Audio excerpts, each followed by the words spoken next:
A new rumor alleges that the latest expansion for Mortal Kombat 1, Khaos Reigns, has sold poorly, and thus Warner Brothers and NetherRealm Studios will no longer be supporting the game with new expansions and DLC.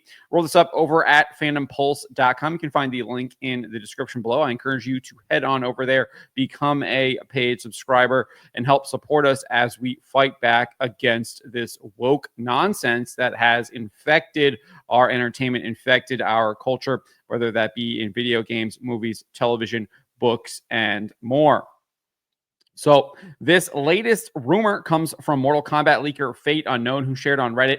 Combat Pack 3 and a second story expansion were planned, all canceled recently. No more characters after Combat Pack 2. A cameo or two might make it since there has been work done on them, but I don't know yet. As for why it was canceled, he wrote, Khaos Reigns sold poorly. So that is the rumor, short and sweet right there. And if you've been following what's been going on with Mortal Kombat 1, you know that this Khaos Reigns expansion pack was released back at the end of September and was criticized for gender swapping Cyrax and Sector, among other things, obviously having a massive DEI agenda behind it. When the expansion released, the game did see a slight bump in concurrent players, hitting a peak of 5,323 in September. You can kind of see it a little bit right there. In that like slight little bump there in September. Regardless, but it quickly came tumbling back down with the most recent 24-hour peak only hitting 2,080 in the last 24 hours. Regardless, both numbers were a far cry from the game's all-time peak of 38,129, which it achieved back in September 2023 when the game released. In fact, the game is performing worse than Mortal Kombat 11, which released back in 2019. Mortal Kombat 11 had a 24-hour peak of 2,226 players and recently had a peak of 5,794 in October. I mean, you can see that Mortal Kombat 11 has a much nicer graph there, where it does have some peaks and valleys. It's not just basically flat with tiny little knolls there for Mortal Kombat 1. Absolutely disastrous for Mortal Kombat 1 based on what we're looking at here on these Steam concurrent player counts. We also had this from Warner Brothers Discovery during their Q3 report. They admitted that its games revenue declined 31% and said that it was primarily driven by the better performance of the prior year slate, mainly Mortal Kombat 1, compared to the current year slate. So obviously they released Mortal Kombat 1 in September 2023, and the expansion was released this September. So I think it's a high possibility that many of the people who purchased the game last year did not purchase the expansion, leading to that massive decline in revenue. Now, I'm sure there's other factors as well. You can point to Hogwarts Legacy and things like that.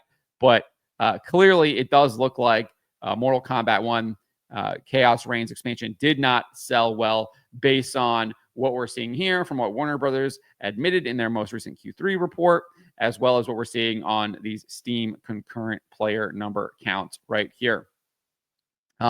Nevertheless, Warner Brothers Discovery CEO David Zaslav did commit to the Mortal Kombat franchise during the company's most recent earnings call, while also acknowledging that it is substantially underperforming. The game's section as a whole is substantially underperforming. He said this: we have 4 strong and profitable game franchises with loyal global fans: Hogwarts Legacy, Mortal Kombat, Game of Thrones, and DC, in particular Batman. We are focusing our development efforts on those core franchises with proven studios to improve our success ratio. So we'll see what happens with the future of Mortal Kombat. It's not looking good for Mortal Kombat 1. Maybe if they get back to their bread and butter, they reject all of this DEI stuff, they can recover what was once a storied fighting franchise. And I just want to point one more thing out here real quick. Fighting games are not doing terribly, right? I mean, you can look here. Here's Dragon Ball Sparking Zero. It came out, I think, when did it come out? Let me scroll up here real quick.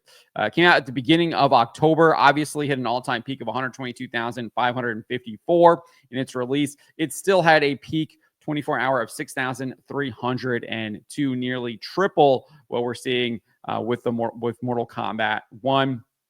Over 3,400 playing right now. I remember when we were looking at Mortal Kombat 1, I think it was 1,000, something like that. Let's take a look here real quick. You can see here only 1401. So you're looking at almost triple what Dragon Ball Sparking Zero, doing triple what Mortal Kombat 1 is doing right now. Obviously, we're just looking at a live look, and it's really early here on the East Coast still on a Wednesday, but it does give you a little bit of a comparison to see how Mortal Kombat is being compared to other games in the fighting genre, especially ones that were kind of released within the last year, with Dragon Ball Sparking Zero. They're coming out just last month, but it's not looking good over there for Mortal Kombat 1. It's not looking good for Warner Brothers Games. They have had loss after loss after loss after loss, very similar to Ubisoft. Obviously, they had a similar approach, right?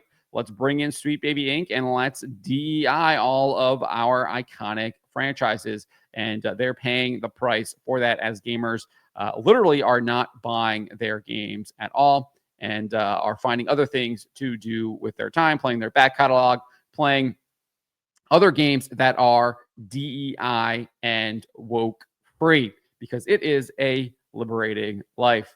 But let me know what you guys make of Mortal Kombat 1 basically canceling all its planned expansions and DLC moving forward due to the poor sales of the Khaos Reigns expansion. Let me know in the comments below. Remember to always be charitable, especially to each other, and to always, always speak the truth.